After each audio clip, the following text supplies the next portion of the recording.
how. We know the why, but we know the why, but the how is really missing. How are these initiatives and approaches really, how are they being implemented? So for us, most of this work really poses quite a number of questions these are important questions, though sometimes are difficult questions, but we want to understand, okay, these programs are here, initiatives are here, but are they presenting challenges? Are these, initiatives or programs centering the voices of women and girls? Whose interests are they also protecting? It is quite crucial. And so is male engagement disrupting, the powerful, harmful, power dynamics, or is it reshaping them? So all these questions are really crucial. But so you will get to see that this learning brief in specific really serves as a comprehensive analysis and status update on the current experiences of feminists. So we are going to hear the voices of the feminists who have been at the forefront of this work, people who have engaged in the male engagement conversations, debates, global debates. They have been at the forefront of this work. And so they get to share their experiences with us. And we get to pick quite a number of, perspectives and insights around the level and the state of accountability from the male involvement movement, from the male engagement movement, to the work of ending violence against women and girls. So this brief in specific is not the end of the conversation, but rather it is the beginning. We want it to be, a piece that fosters conversations. So we want us to continue having conversations and ensure that we have a much more collective call to action. So in the next 10 minutes, we are going to have my colleague, Leah. She will walk us through the core findings of the learning brief, highlighting promising practices and also gaps and other recommendations. So we really encourage you, as Lauren shared initially, please share your questions, your reflections in the chat. We also have researchers, very incredible researchers and activists who are going to come and share their experiences with us. So you don't really want to miss this part of the conversation. Allow me to welcome Leah, with whom we share strong sentiments to this work. So Leah, you're welcome to walk us through the next part of our conversation. Thank you. And over to you. Thank you so much, Eunice and Lauren, for introducing. I apologize, I have a toddler in the background. So the methodology, I'm trained as a gender studies scholar. We look at methodology differently, which is different than methods. So it really talks about what is the theoretical grounding and justification for our work. And we're really talking about feminist standpoint theory, which is the belief that women have unique, well, first of all, that there's no objective truth, and that we can value and center the perspectives of women, particularly in this field, to understand what they are thinking about this work. So we had 3 research questions here, including what challenges have arisen in ensuring accountability to women and girls in the sector at the policy, advocacy, and programming levels. How can the principles for ensuring accountability be effectively integrated into GBV-related programming? And how can the male engagement movement promote allyship and co-conspiratorship and partnership instead of competition and dissociation from ending violence against women? So we had a couple of different methods. We had 3 initial brainstorming sessions with COFEM members to kind of get an idea of what questions we were hoping to answer, or that our membership was hoping to answer. We did a literature review as well. When you look in the brief, there's actually quite a significant background on the evolution of the male engagement agenda. We also included key informant interviews and a survey with COFEM members. And we understand these limitations. We are just looking at COFEM's membership, so the findings, of course, cannot be applied to a general population, but we still think that COFEM's perspective is important. So just a few initial kind of quotes or yeah, pieces that we were hearing from feminists on their perspective. So there's this so-called popular male engagement movement, which it claims is doing all of the gender equality work, and it has caused men problems of feeling vulnerable. So instead, they reaffirmed their position to save women and girls from violence, a Superman sensibility, where they claim to be champions to set us free from whatever oppressions we are facing. This is obviously a very strong perspective of concern from the movement. This is not all of the sentiments, but this is one example of someone who's one of the key informant interviews who felt that there's, this kind of sense of savior mentality that's still happening. We also, another informant said, speaking about funding, and said, we see a lot of non-feminist funders pushing the campaign around male engagement. I assure you, when they are even giving money, when major donors are funding women's rights organizations or women-led organizations, they give peanuts, 50K, 20K, and they are demanding that the women volunteer their time. They forget that these women's rights organizations are sacrificing what little they have. So there is sort of this common critique from many women not many, some women in the movement, that resources are being shifted away from women-led organizations to male engagement organizations, and the competition is just increasing. So we asked members what are the key issues that they've countered regarding male engagement in their work to end violence against women. We see a couple of the primary issues, including a lack of gender transformative content, a shifting focus to men and boys' experience of violence, as well as other experiences and socioeconomic needs. We also see investment without evidence. So there's a concern that there's sort of a lower bar for male engagement programs being funded, particularly in the development and humanitarian field, where we prioritize, positivist methods such as randomized control trials, and women's rights organizations are, face a lot of pressure to have to prove that their methodologies already work. And there's some concern that the bar is a bit lower for male-led organizations who are doing male engagement programming. We also have the issue of mission drift. So mission drift is concern that donors are actually maybe forcing some women's rights organizations working on violence against women to include male engagement programming, even if it doesn't align with their work. For example, maybe they provide health or legal services to organizations, and male engagement is not necessarily part of their scope of their work. And lastly, the pedestal effect, which is a term from scholar Tal Peretz, which talks about the unearned acclaim that men receive in the male engagement movement for kind of doing, kind of being put on pedestals essentially for doing the work. A few more quotes.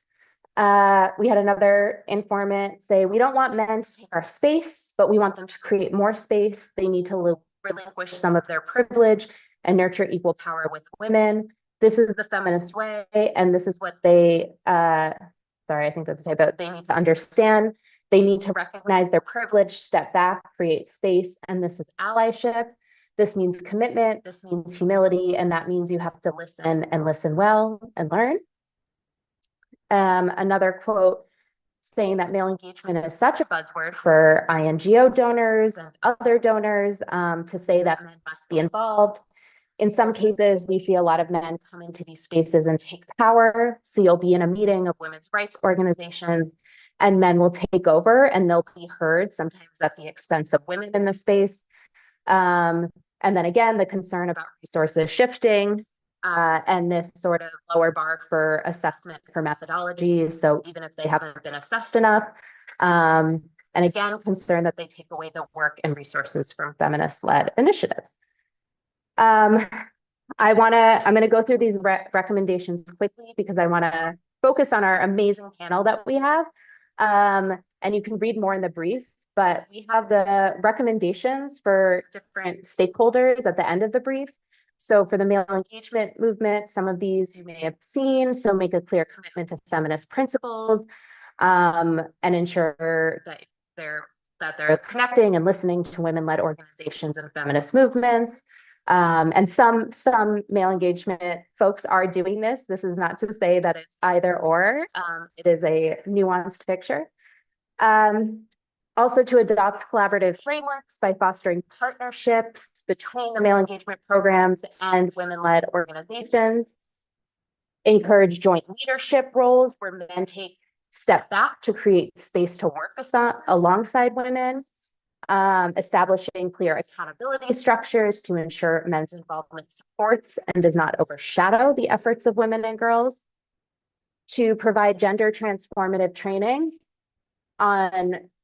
for men on feminist principles and the importance of supporting women-led initiatives to prevent reinforcing patriarchal norms. Again, some of these, focus on playing a supportive role, make genuine efforts to center women and girls' voices.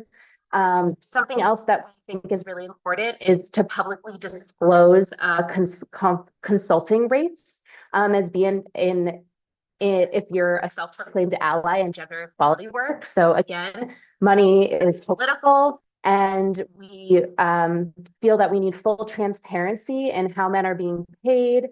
I come from a US context, and for example, we've had issues in the anti-racism movement with white women, especially building quite significant careers off of their anti-racism allyship at the expense of people of color who have long been talking and leading this work.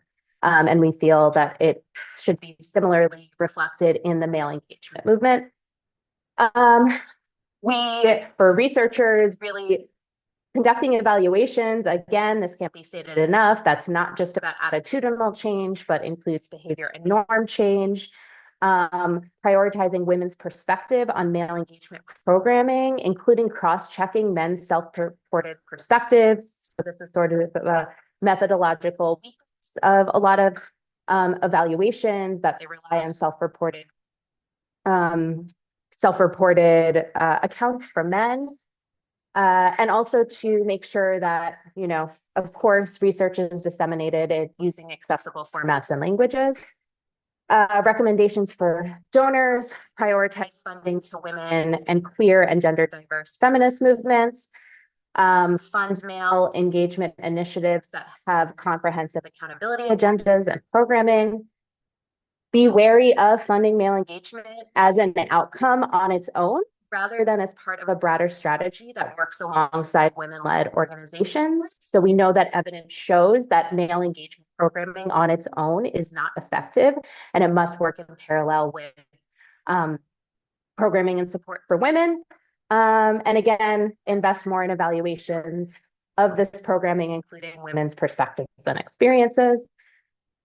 And lastly, for practitioners, recognize the mixed evidence base that I just mentioned. Ensure that male engagement, again, is part of a larger coordinated strategy with clear and practical accountability mechanisms. Embed learning into programming to monitor for possible backlash and unintended consequences.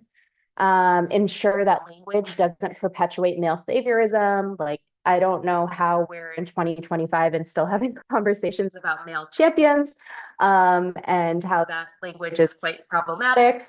And then working together to promote more intersectional approaches. Some of the concerns around the male engagement programming too is it's not always reflective of diverse groups of men, and as well, from on programming and violence against women is not always, there's not always an intersectional approach to ensuring that diverse needs of women, girls, gender diverse people, men and boys, and in all of their diversity are included in these programs. And I'll just end on this and then hand over to the panel. I think I'm within 1 minute. So allies need to be at the forefront when oppressive laws are being passed. So there's also reflections from a KII on where are the male engagement movements sort of speaking out when, especially in the midst of all of this anti-gender backlash in so many places around the world.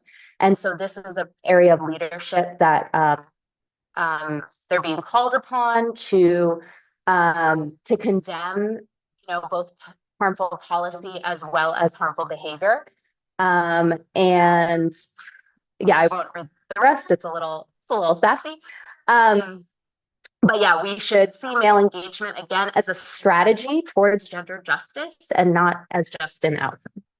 And I will hand it over to Lauren to introduce our fabulous panelists. Thank you.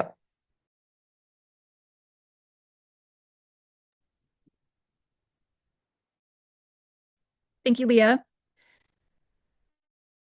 We have 3 great panelists today, Dr. Aisha Im, Dr. Nyasha Maposo, and Mr. Hassan Sekajulo. And I would love for you all to just quickly introduce yourselves. Maybe Aisha, you can go first, and we'll just go down the list and we can then begin with the questions. Thank you very much. I'm Aisha Fofana Ibrahim, and I'm based at Rabi College, University of Sierra Leone. And I see myself as a academic because I'm in both worlds. I'm in academia, as well as I'm also a practitioner working with a group called the 50-50 Group Sierra Leone.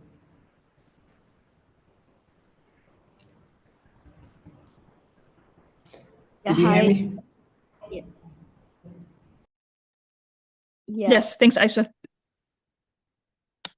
Sorry, I think I jumped the gun there, but my name is Nyasha Maposa. I'm a pronouncer, she, they.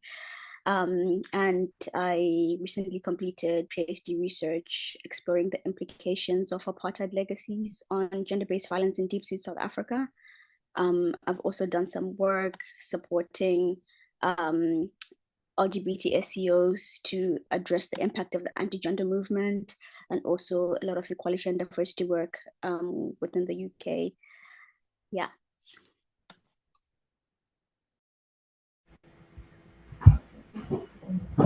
Hi everyone, my name is Hassan Sekajulo. I hope Leah can get that pronunciation, Sekajulo. I am a practitioner. I spend my time working daily with men to try and, contribute to social change. And for me, when Innocent reached out to me, the issue of accountability is very close to my heart and in the work that I do. So I see myself as a practitioner who is speaking to diverse men, to diverse boys, to understand what is going on in their life and how they can really make a contribution to gender equality. And I pay a lot of emphasis on the how when I work with men.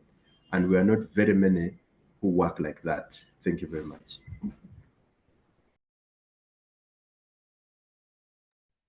Thank you, everyone. We can move to the next slide, Leah. So we have the questions pulled up, but I would like to address the first question to Aisha and Hassan.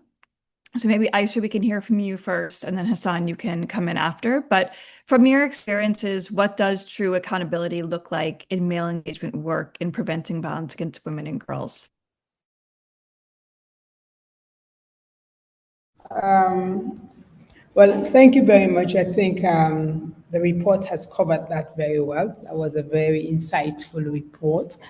I think accountability comes with recognizing male privilege and male power. I think that's why it should start, because that's what I think is not happening in Sierra Leone. So we see a lot of ideas around victimhood for women, infantilizing women. So male engagement, from what I studied, what I saw was that men are cajoled to be responsible for women, to care for women. rather than having women and girls having the agency to change the situation. And most of the time, issues around transformation is not addressed. Transformation also comes about when you understand your privilege, you understand your power, and that is not happening. So yeah, that's all I can say for this for now.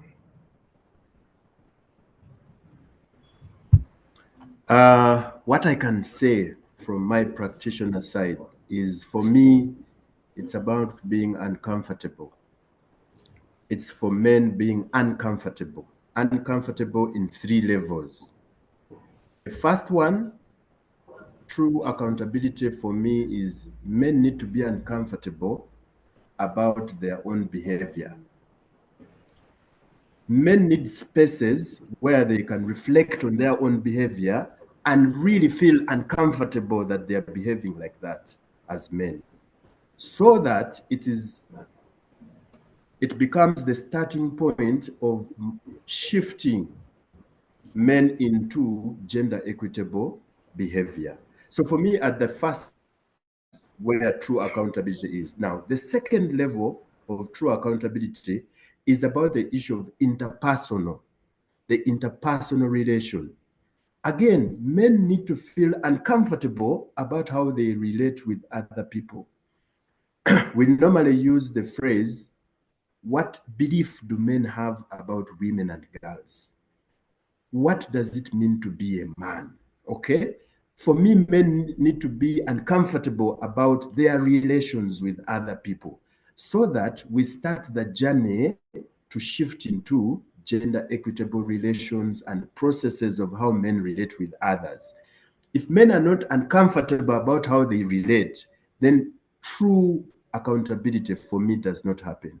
And lastly, true accountability for me is also at the institutional level.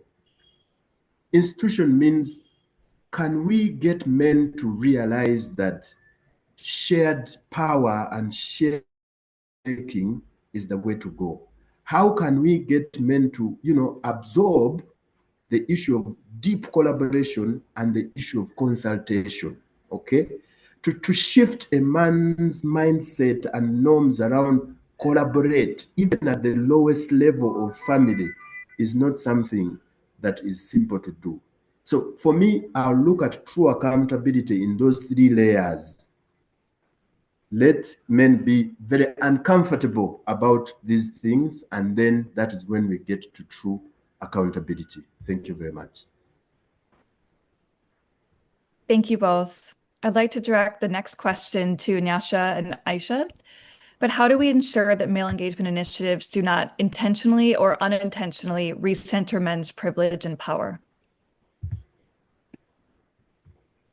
What I noticed during conducting my research in South Africa, where male engagement was sort of an unintended product of the research, was that spaces that engaged men were not clear about the purpose of the space. So they became very confused spaces, which were not rooted in a feminist analysis or feminist understanding of power.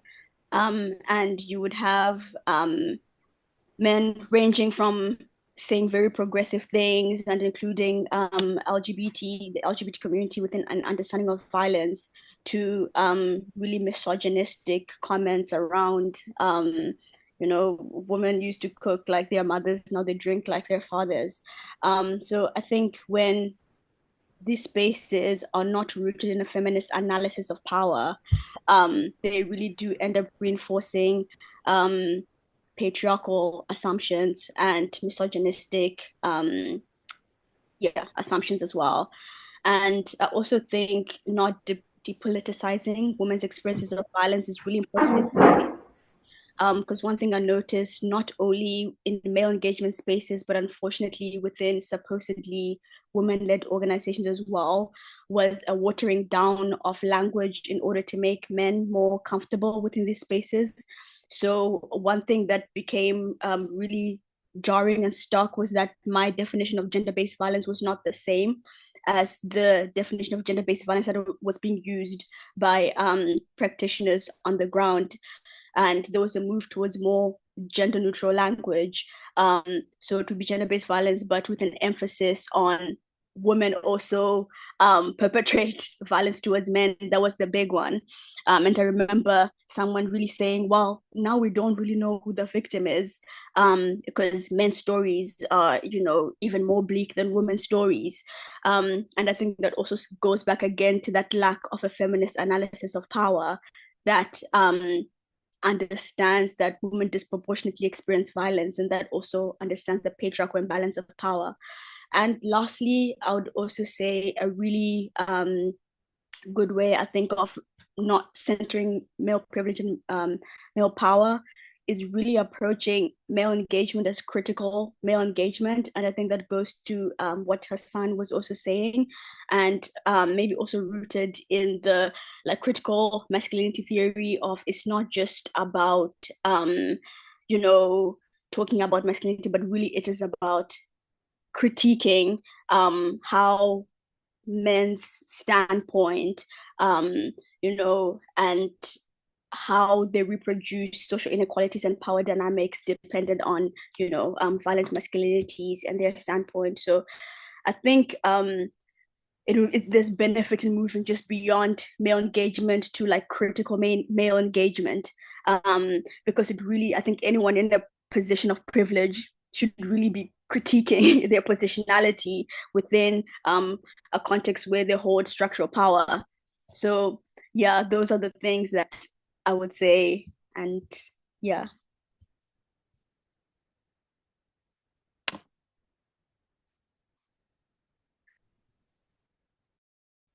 Thank you. Aisha?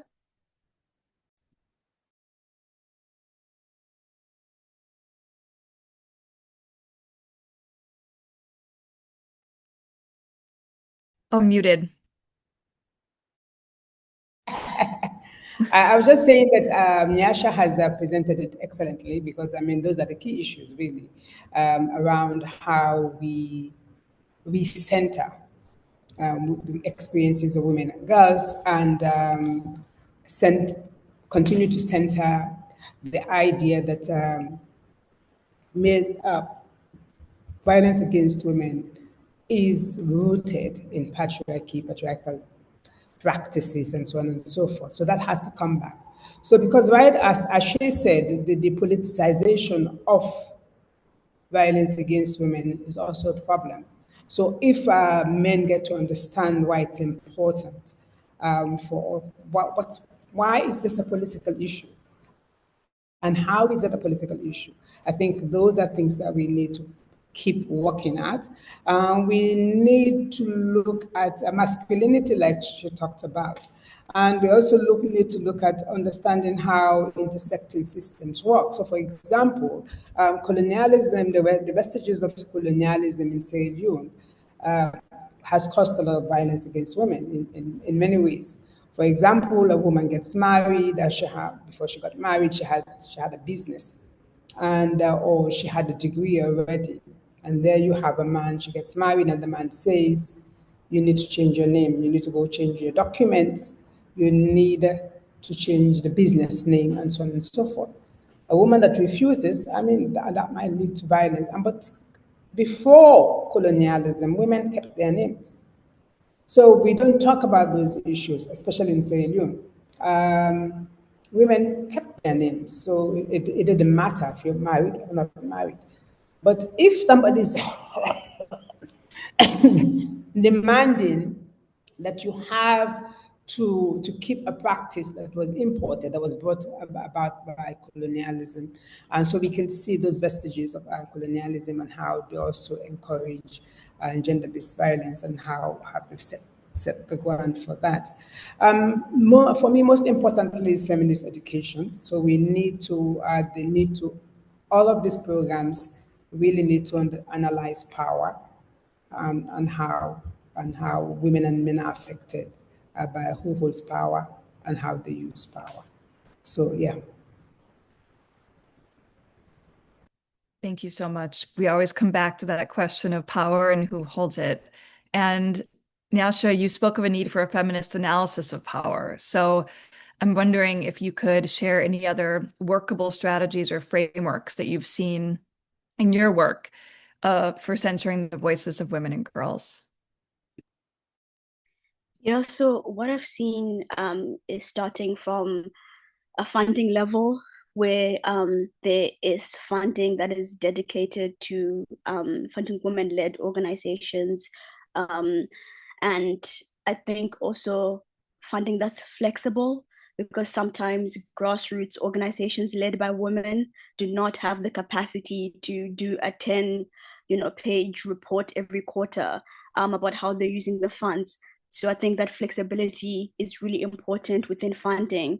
And also, I think even funders also who are working from an feminist, decolonial feminist understanding of power, because I think sometimes funders can reinforce also these structures of power that we're already dealing with. And one of the things that I've noticed organizations moving towards is like mutual aid as a way in which to surpass some of these structural issues of power. And particularly, there's like emergency rooms in Sudan where it's like mutual aid, and it's voluntary and is largely funded by donors and diaspora donations. So also mutual aid could be an effective way of surpassing these systemic issues that we unfortunately have to deal with when we are seeking funding. And I think particularly from a research perspective, and what I attempted to do within my research was also focus on women's strategies of resistance and women's safety work and agency that they show in these contexts of violence, because I think sometimes we often forget that women are also exercising agency on a day-to-day basis and conducting safety work in these contexts of violence. Then I think that also goes against the male dispels notions of male saviorism, as it shows that no, there is ongoing work, there is the burden of work, that emotional burden, that and safety work burden that women are participating in on a daily basis as well. And also another thing that I would add is positionality, and analysis of positionality, which is really important in centering the voices of women and girls, because women and girls are not a monolith. And within that category, there is race, there is gender, there's sexual orientation. And I think critical reflection of positionality is really important in making sure that we're not just centering a particular type of woman and girl, that we're ensuring that everyone is centered. So I would also really press upon a really intersectional analysis of positionality and an intersectional approach to centering women and girls as the way to go. Thank you very much. Hassan, I would like you to share an example of when you've seen accountability mechanisms within a male engagement initiative work or fail, and what we can learn from this.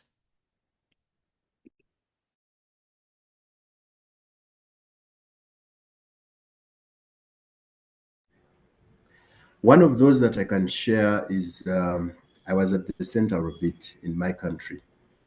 And there are about two, so I'll choose which one to share. Those is that as male engagement practitioners, sometime back, many years ago, we decided to partner with the women's rights organizations. In my country, we have what we call there's an annual summit for ending child marriage. So we decided to, we thought that we are working in solidarity with the women's movement to, to try and show the cause for ending child marriages. But in there was a disaster for the male engagement side, because, and I've seen that the research brings it out, the learning brief brings it out very, very strongly. In there, we hit an accountability disaster, because the people who spoke on the side of the male engagement practitioners and initiatives completely went against the human rights of women and girls. So something that had started out to be, one of those platforms for accountability ended up being disastrous for us. And we had to go through a lot of, deep collaboration and work with the women's movement in Uganda, to try. And what we learned out of that was that the language that was used by the male engagement practitioners in that conference was totally eroding the gains of the women and girls movement in terms of human rights. So we failed totally flat. So what did we learn out of that? One, the issue of, and that is what we did immediately after that, the issue of collaboration is and consulting is very important, but also very strongly from the learning path, the content, the issue of content is where the women engagement initiatives have problems. The content of the people who are speaking from the women's engagement movement. Okay? It's not, and I see it a lot, and I'm often calling out my colleagues who are within this space, but the content is the problem. The content is not gender transformative. So for me, we learned that this work in male engagement, for us to contribute to true accountability, the content is quite important. So what we learned from that disaster was that we had to scale down and say, guys, only 2 people shall speak for the male engagement movement. Only 2 people are allowed to speak and represent the male engagement movement, because the lack of gender transformative language and content just created a whole disaster for us in terms of accountability. So that is one of those that I can really share. That was a huge blow to the initiatives. Thank you very much. Thank you. I'm going to pivot a bit from the questions we have on the screen, because we have at least one in the chat. And I also encourage anyone else who has any questions, please put those in the chat. And so I'll, address this to all of you, but please, any one of you who feels you want to step in and answer, please do. But we have a question which is, how do you engage men in these programs? How do we encourage them to turn up? I work in the Lebanese context, but would love to hear how this is done in other places around the world.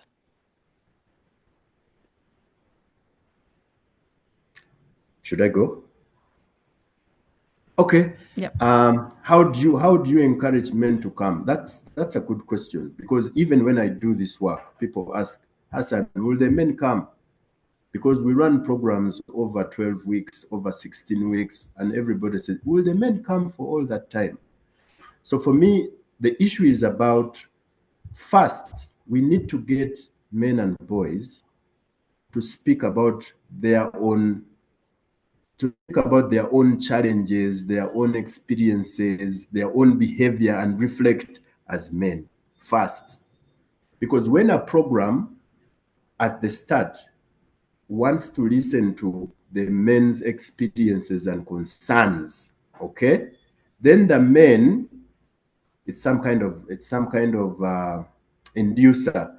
Then the men are like, and they normally say, finally, we have got a space where we can talk about our issues, okay? So once they come into this space, because of that, the beginning part of the program, then we begin to unleash gender transformative sessions and content. So we take the men slowly by slowly. But most importantly, first, men need to speak to themselves. Okay, women are not going to do that for the men. Men need to mobilize themselves and speak. That's what I said. Let them be uncomfortable, critique, and reflect about themselves, because then they are checking their power and privilege that they have. After that, we need to make sure that men now combine and speak with the women and girls. Okay? Why?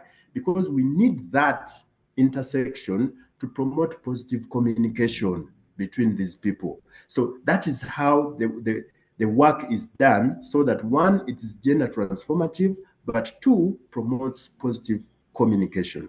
So for me, that is how I can say this is how men come to the work. First, you say this is a men's space. You need to make sure that men feel that it is a space where they can freely express themselves. That is very, very important to get the men into the programs. Thank you very much.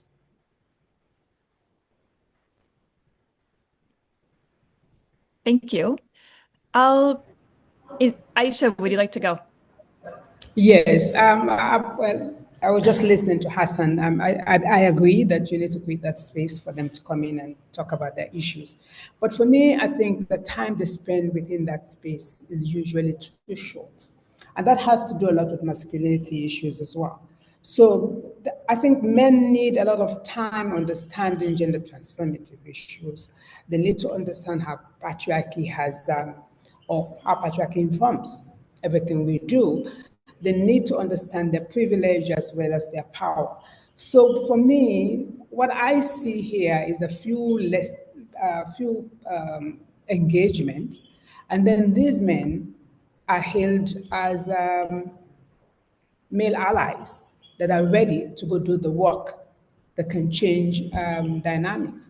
I don't think they've actually, the time spent doing that work, I don't think they would have changed the way they think about how they see women and what they believe the status of women should be and what their role is.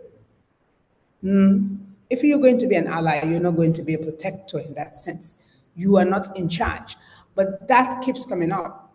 So for me, it's the amount of time people spend, because most of the time here, it's men engaging men most of the time.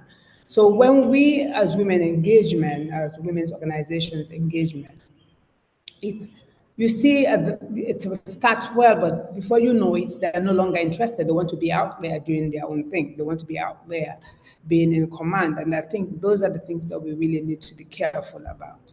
As we say, there's a need to engagement in the kinds of work we do. If they haven't actually, they're not deeply reflective of what they do or what they can do or where they're coming from. I think no matter what we do, these are the same conversations we'll be having all the time, because it takes a long time for people to really understand their privilege and their power. Okay.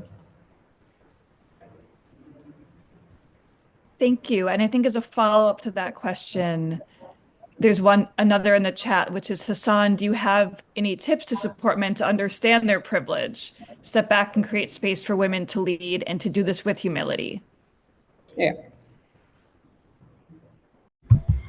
Yes, one of those tips for me and from where I work from is actually to approach this from the humanity perspective. Approach the work with men and boys with the humanity perspective, and that's why we are Ubuntu Gender Equality Network. We want men to understand that men are part of the broader humanity, and therefore their existence is owed to other people. And therefore, so we keep answering the questions, okay? Now, the reflections that we get men into is to ask disturbing questions, to ask men disturbing questions. And I normally use the example of, what does it mean for you to be a man? What does it mean? And then we can have a conversation that lasts about 2 hours, just trying to go around that question for men to reflect, okay? Because we need to aim to, shift the mindsets about what it means to be a man. And once we are able to shift those mindsets, and we know there are setbacks in the journey, and as we try to shift these mindsets, then we are getting men to reflect. But also, most importantly, the other tip for me that I've found very, very useful is right from the start. How are you integrating accountability? How are you integrating the issue of commitment How are you integrating the issue of respect? And that's why we use the humanity approach, because the issue of respect, collaboration, and consultation are very key. So right from the beginning, these aspects need to be integrated. But also, the other tip is, do you have a code of conduct? Because that is important for the work of accountability to center human rights for women and girls. Is there a code of conduct as this work is being done? Okay, we work with community facilitators. Do you have a code of conduct? Okay, so that these people can sign on to it. Even the people the men who are attending your programs, how do you transfer the values within this code of conduct into their personal lives so that they can live this code of conduct for us to achieve true accountability? So for me, integration of accountability right from the start, not at the end, from the beginning, we need to integrate accountability so that the men actually can go out there and can contribute to true gender equality for women and girls and center women's voices. Once we don't have a code of conduct, we don't integrate, okay? But also, when you say accountability, what does that mean, okay? What is the standard measurement of being accountable? These are conversations that we need to have so that people can really get to understand what accountability is about, so that ending violence against women and girls is something that men can be allies to. Thank you very much.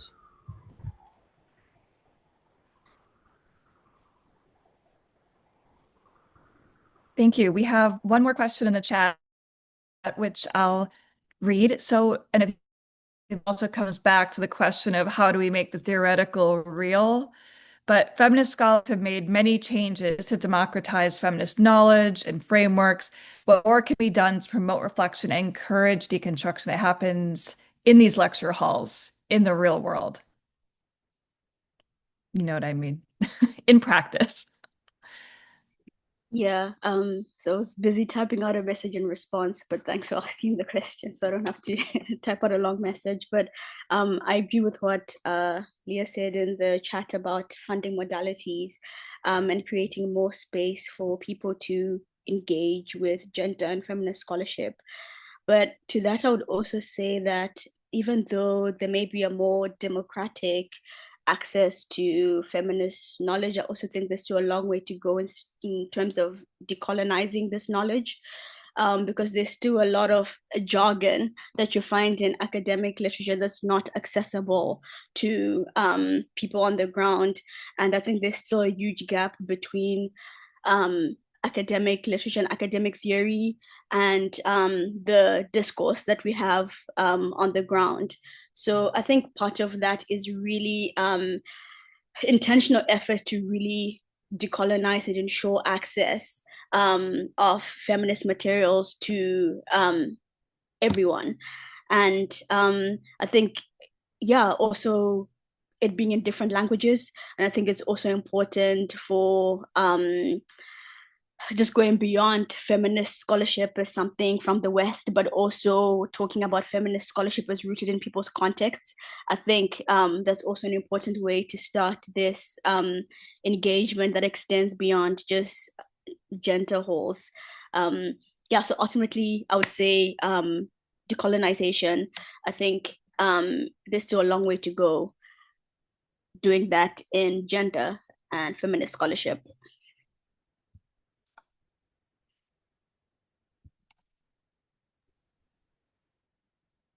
Thank you so much. And thank you everyone on the panel today. It was so wonderful to hear from you and a little bit about what the future of transformative male engagement could look like. And I'll pass over to Lucky to wrap us up today. Thank you everyone in the chat for such a great conversation. I've been trying to follow along in there as well. So over from me, Lucky. Thank you so much, Lauren. And thank you so much to Aisha, Hassan, and Nyasha for the amazing panel. And thank you to Leah and Eunice for taking us through the brief. And thank you so much for everyone who took the time to be here and really be engaged. I noticed that this conversation is very important and dear to us. and there's also still so much to talk about, so much to learn. And I am happy for us to keep up these conversations. Please, if you still have any questions, please reach out to us on our email or LinkedIn, which I have shared on the chat.